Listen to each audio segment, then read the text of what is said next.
Alors, d'entrée de jeu, maintenant, l'hôte de cette soirée, le vice-recteur à l'enseignement, à la recherche et la création, M. Moustapha Fahmy.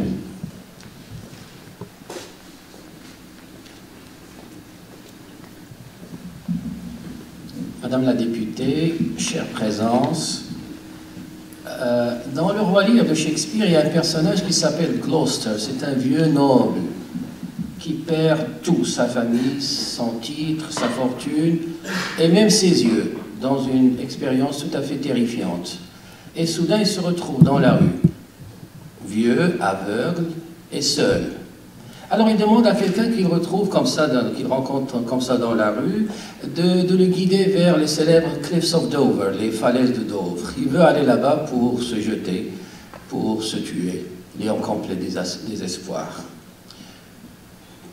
En route vers Dover, son guide fait tout pour le convaincre de changer d'avis. Et le moment où il croit avoir réussi à lui donner un peu d'espoir, le pauvre Gloucester apprend une nouvelle terrible. Alors il replonge dans le désespoir et il dit à son guide, « I pray thee no more, a man may rot even here. » Je t'en prie, arrête ici, un homme peut mourir même ici. J'ai pas besoin d'aller aux falaises de Dover pour mourir, je peux mourir même ici. Et son guide lui répond, « What, in ill thoughts again? Encore ces idées noires? Men must endure their going hence, even as they're coming hither. Ripeness is all. » Les hommes doivent accepter leur départ de cette vie comme ils acceptent leur arrivée. Et ripeness is all est presque impossible à traduire exactement, mais elle veut dire plus ou moins l'essentiel, c'est d'être prêt. La leçon qu'il lui dit, c'est que face à notre mortalité, il y a une seule chose qu'on peut faire, c'est être prêt.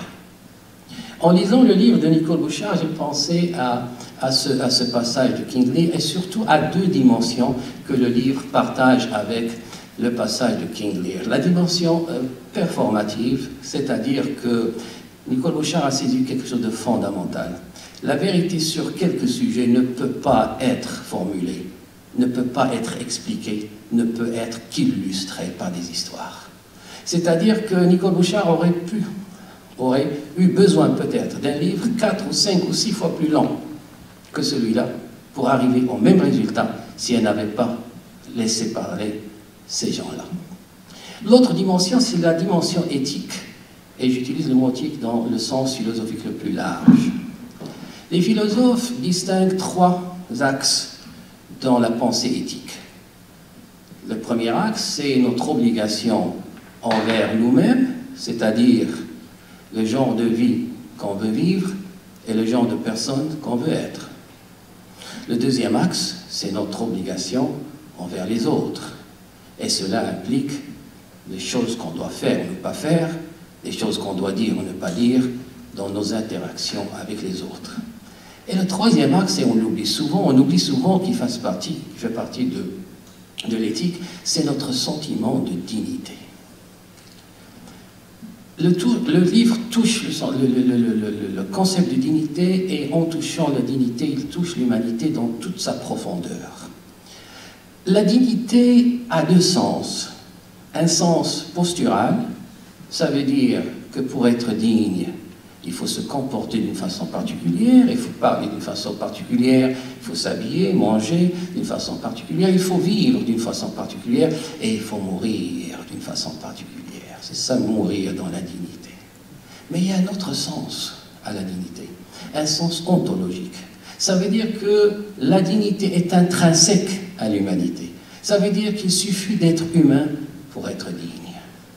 Comprendre ça, c'est comprendre une chose fondamentale à propos de l'être humain. C'est que l'être humain peut être petit, parfois. Mais l'humanité en lui est toujours grande.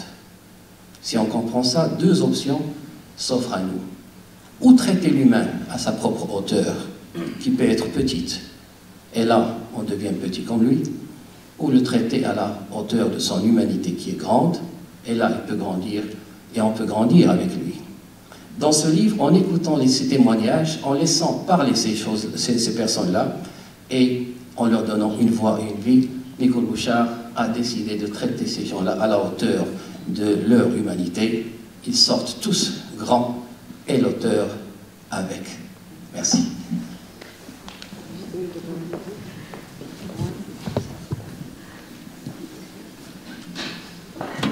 Merci, Monsieur Famy. Madame Bouchard me confiait que vous avez été une bougie d'allumage de ce projet. Vos échanges ont ouvert l'espace de la création, la permission de se lancer dans un travail d'écriture autre que scientifique. Et nous sommes en dette avec vous d'avoir joué un rôle si déterminant dans ce qui nous est proposé aujourd'hui.